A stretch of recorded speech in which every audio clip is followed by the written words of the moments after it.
Alrighty, so I'm on floor 25 of the Tower of Trials already this morning, and so the rule for this one is that it replaces or not the rule, sorry, well, I guess it's kind of a rule, but it lowers your pierce rate back down to 0 at the start of the match, and I honestly don't know why they do that anymore, because I mean, I guess back when Tower of Trials first started, pierce rate teams might have been like the biggest threat just because they're all of the floors are like 3 enemies.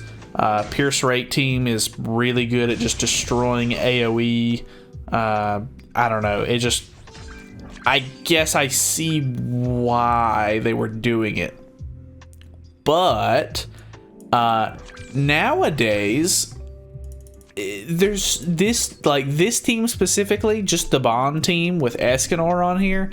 It is absolutely absurd how much damage I'm doing to like singular enemies, or just like that's 300k, just like casually, like whatever, 429k on a single target attack. Like there's so much more in the game now that, to worry about. And maybe that's the reason why they started switching up the way that the final boss or the Tower of Trials is being done now.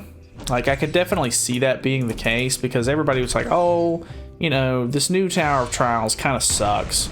Like, it's not nearly as good as the old Tower of Trials as far as like rewards and stuff like that goes, and I definitely agree with that. The rewards on these is so much better, but I guess that's the reason why they sort of started to change it and started to get away from the older formula, is that a lot of the teams now are just really, really good and can just absolutely destroy this stuff with no effort whatsoever. The only time I had a character die was on floor 24, and it was just because they kept attacking Arthur over and over again, and he just, couldn't soak up that much damage.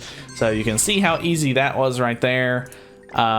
Honestly, like, this was kind of eye-opening, really, just to kind of show with today's meta. Like, if you're a newer player and you pulled the Purgatory Bond, team, because, those are the banners that are going on right now. Like, maybe you just got into the game or you've been saving up gems or whatever for it. This will be absolutely like a cakewalk for you. And there's so many good rewards in this that you don't want to miss out on, because with the Bond team, good lord, they're free basically, which, I mean, they're free anyway, but you know what I mean. So I don't know, honestly, you don't have to have the Bond team. I'm sure Sariel and Lost Vein, like I used to use for like a lot of farming stuff, could get you through a majority of this with absolutely no problem, but it's just so crazy, like, to see how much this has changed.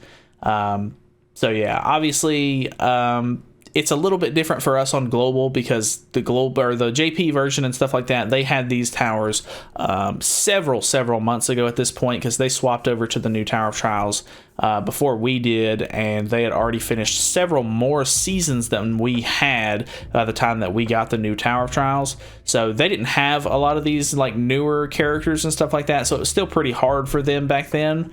Or, well, I say hard, but like it was still like a challenge for them. But at this point, like, I'm glad we're getting this stuff as like missed content. Like, we definitely needed these extra rewards and stuff like that, but good lord, it is just ridiculous at how easy it is now compared to like when, a lot of this Tower of Trial stuff was first coming out, because it's quite different than it used to be. So I don't know. That's pretty much all I wanted to say or go over. Tower of Trials, this one wasn't even the Archangel's one, so I think the Archangel's one is supposed to be the harder one, or the hardest one. I'm not sure exactly, but I guess that might be the next one. I think Season 7, which is the next one, because we're just now getting Season 6. I think Season 7 is the last one, or there might have been a Season 8. I'm not too sure on that, but yeah, hopefully that's the Archangel's one. Maybe it'll actually be somewhat of a challenge, but like I said, JP in Korea didn't have any of these like crazy units back when they were doing this kind of stuff, so yeah, it'll still probably be quite a bit easier, just depending on what the rule is or whatever. So I don't know, if you honestly need a great unit for this, Estarossa, the green Estarossa that's in the coin shop, is an absolutely fantastic unit for any of the Tower of Trials stuff. He was the absolute champion of Tower of Trials as far as I'm concerned for the very first like several towers, and there was like one tower where they shut him down where you couldn't use demons or something like that. But yeah, he's insane. Coin shop unit, grab him if you have the coins for it. He's absolutely nuts. So that's pretty much it. Thank you guys so much for watching. Feel free to subscribe for more content in the future, and I will see you guys in the next video. See you then.